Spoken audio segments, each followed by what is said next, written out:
Hello everyone, welcome back to the channel. Today I'm going to be giving my top 10 2025 UFC matches ranked. Now I'm going to say some honourable mentions. Starting off, we have Leon Edwards versus Carlos Prates at UFC 322. It was a great match and a great KO from Carlos Prates. Next one, Jack Della Maddalena versus Islam Makhachev. It could have been higher, but it was a little bit boring. Next one, Michael Chandler versus Paddy Pimblett at UFC 314. Great match, just didn't really go high enough, unfortunately. Other one, Charles Oliveira versus Mateus Gamrot at UFC Rio. Great match, unfortunately just didn't reach the high expectations as, well, the top 10. Another one, Diego Lopez versus Gene Silva at Notre UFC. Great match, just didn't reach it. Now, on to my top 10. Starting off at number 10, surprisingly, we have Roman Dolidze versus Anthony Hernandez. At UFC Vegas 109 on August 9th, 2025, Anthony Hernandez delivered one of the most impressive performances of his career when he faced Roman Dolidze. In a pivotal middleweight clash from the opening bell, Hernandez demonstrated why he was one of the most underrated threats in the division. He dictated the pace with relentless pressure, combining precise striking with dominant wrestling to control Dolidze, both on the feet and on the ground. Hernandez repeatedly secured takedowns, transitions smoothly to the top control, and consistently outstruck his opponent, showcasing the type of well-rounded skill set that puts fighters in the title contention. The fight reached a decisive moment in the fourth round. Hernandez capitalized on early work, taking Dolidze's back and locking in a textbook rear naked choke that forced the tap at 2 minutes and 45 seconds of round number 4. This submission not only highlighted his grappling prowess, but also his fight IQ, knowing exactly what to strike and when to finish. Stylistically, Hernandez outlanded Dolidze in strikes by a wide margin and completed nearly all of his takedown attempts, reinforcing the narrative that he's operating at an elite level. This match, great main event, great showcase for Anthony Hernandez, and it comes out at number 10. Number 9, we have Ilia Topuria versus Charles Oliveira for the UFC Lightweight Vacant Championship. At UFC 317, Ilia Topuria faced former champion Charles Oliveira for the vacant lightweight title in a highly anticipated matchup. From the opening bell, Topuria showcased crisp striking, quick movement, and solid takedown defense, keeping Oliveira from establishing his rhythm. Just over 2 minutes into the first round, Topuria landed a perfectly timed combination that dropped Oliveira, earning a KO victory at 2 minutes and 27 seconds of round number 1, and claiming the UFC Lightweight Championship. The win was a statement proved Topuria could dominate an experienced former champion. With this victory, he not only captured his first title, but he also firmly positioned himself among the elite lightweights and opened the door to future profile matchups. This was a great match. Unfortunately, it was Charles Oliveira's sad loss, but great match. Number 8, we have Merab Dvalishvili versus Corey Sandhagen at UFC 320. At UFC 320 in Las Vegas, Merab Dvalishvili defended his UFC bantamweight title against Corey Sandhagen in a co-main event that reinforced his dominance at 135. The champion imposed relentless pressure from start to finish, mixing improved striking with world-class wrestling to keep Sandhagen on the back foot. Dvalishvili landed a huge volume of takedowns, setting a UFC record with 20 in a single title fight and becoming the first fighter in promotion history to surpass 100 career takedowns in a bout.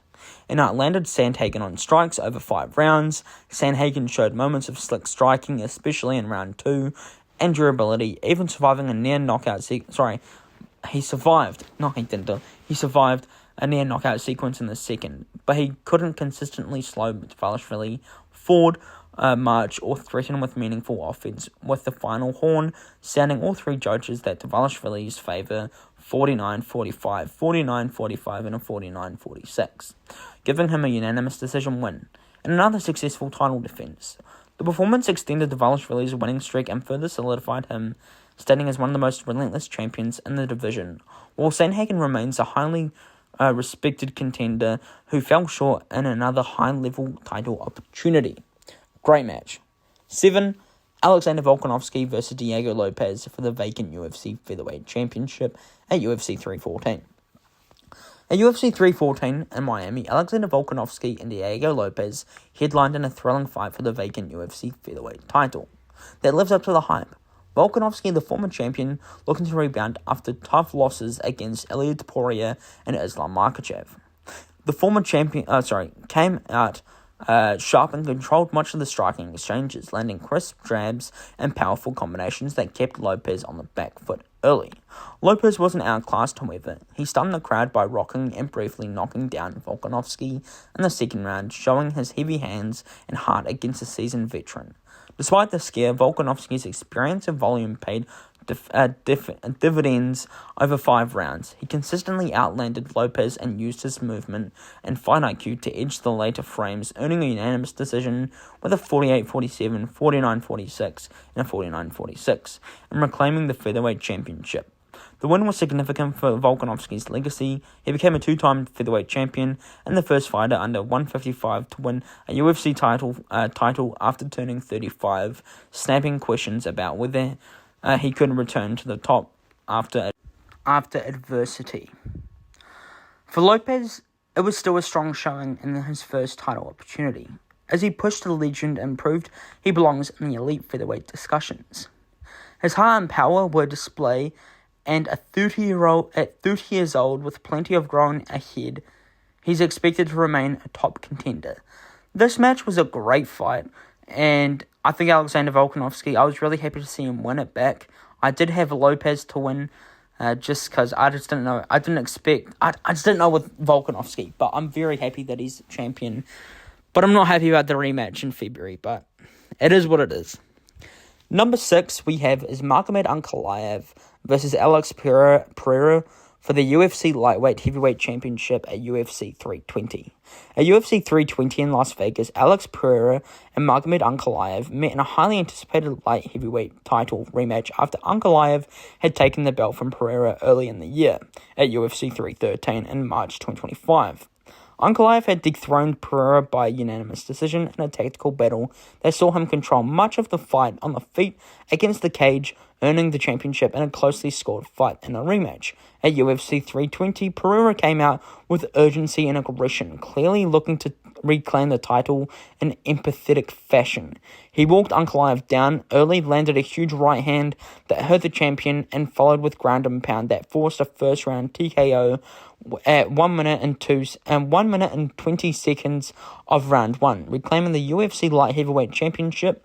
The finish was shocking for how quickly it came, Pereira's fastest stoppage in years, and handed Ankalaev the first knockout loss of his professional career, while ending his 14-fight unbeaten streak. The victory not only evened the score between the two elite light heavyweights, but also elevated Pereira's legacy, making him one of the few fighters to regain a UFC title in a rematch, and reinforcing his status as a top 205-pounder force. If he sets up an intriguing path forward for both men and the division with Pereira back on top, and Ankalaev likely still among the few in the UFC light heavyweight division. Great match. I really enjoyed this match. Love the knockout, TKO, whatever you call it. Happy to see Magomed Ankalaev get that fucking title away.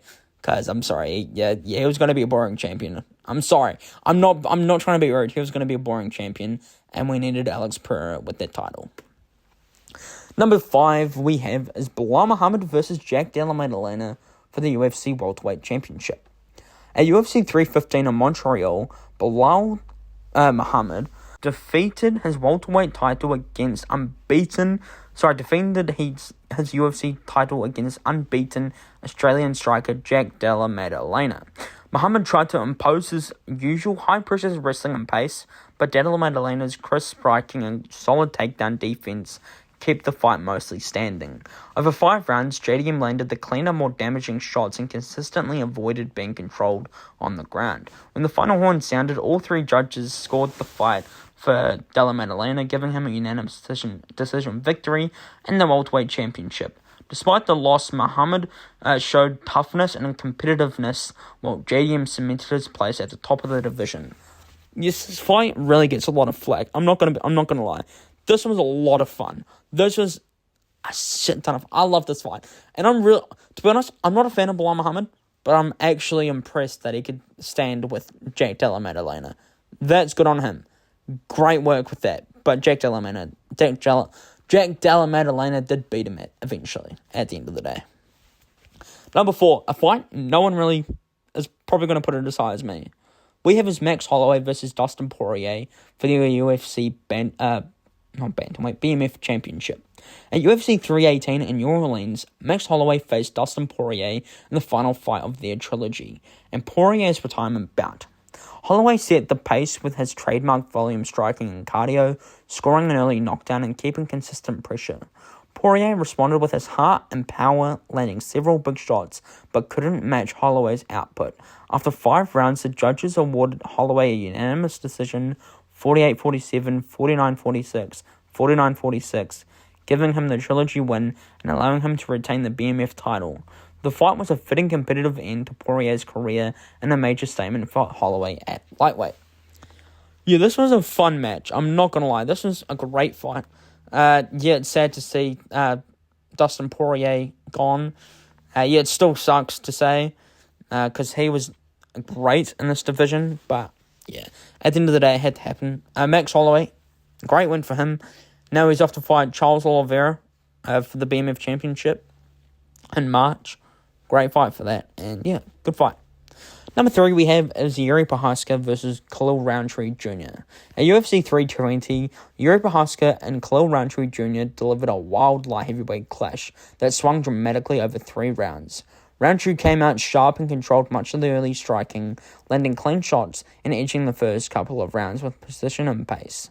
As the fight progressed, Prochazka never one to fight cautiously, began increasing his pressure and volume, turning the momentum into later frames in the 3rd round after a relentless barrage that visibly wore Rountree down and opened a nasty cut above his eye. Prochazka dropped him with a powerful left hand and finished the fight by KO at 3 minutes and 4 seconds. The comeback knockout highlighted Prochazka's unpredictability and finishing power, reinforcing his status as a dangerous contender in the light heavyweight division, and keeping his name in the title shot conversations. This is a fucking wild fight. This is a fantastic fight. I love this fight, and I can rewatch this fight daily. It was amazing to watch, and I definitely recommend you seeing it. Number 2, the most recent fight we have is Merab Dvalishvili versus Petr Yan for the UFC Bantamweight Championship. At UFC 323, Merab Dvalishvili faced Petr Yan in the highly anticipated bantamweight title rematch. Dvalishvili came in looking to extend his dominance with a 4th title defense in a single relying on a signature relentless pace, takedowns, and high output. Yan, however, was prepared and showcased sharp, precise striking excellence and distance control and effective takedown defense to neutralize Dvalishvili's pressure. Over 5 rounds, Yan's consistently landed the cleaner, more damaging shots while keeping the champion at bay, ultimately earning a unanimous decision victory to reclaim the UFC Bantamweight title. The win avenged his previous loss and firmly re-established Yan among the division's elite, reshaping the 135-pounder landscape. Yeah, this fight, wild. I did not expect Petr Yan to beat Merab Dvalishvili. I did not expect that whatsoever. But he did. And yeah, I'm happy Petr Yan won. But we can't give the hate to Merab Dvalishvili. That was his 4th title defense in a year. And that's insane to say. And he deserves every kind of praise and everything to him. But Yan, geez, that guy improved massively. And it was a great fight. I think, yeah, people should watch that. But why can't I speak? My number 1 fight of the UFC 2025 we have is Brandon Royval versus Joshua Van. Yes, it's still my favourite fight of the year. I know. At UFC 317, rising flyweight Joshua Van stepped in on short notice to face Brandon Royval, one of the division's top contenders and what became an instant classic and a Fight of the Year candidate. From the opening bell, both men traded heavy shots and non-stop pressure in a back-and-forth striking war that saw an astonishing 419 significant strikes landed, the most ever in a 3-round fight, in a UFC fight, and a flyweight record. Van used his sharp punching and timing to edge exchanges, while Royval's volume and aggression kept the momentum tight. In the final seconds of the third round, Van dropped Royval with a big right that helped seal the deal on the scorecards. After 3 brutal rounds, Van earned a unanimous decision with a 29-28, 29-28, and a 30-27, broke through as a top contender, and propelled himself into a title contention with one of the most memorable wins of his career. This fight, holy shit, this is a great fight. I really enjoyed this fight. I recommend it for sure. Both did a fantastic job, a great showing for the fans, and yeah, it's deserving of my number 1.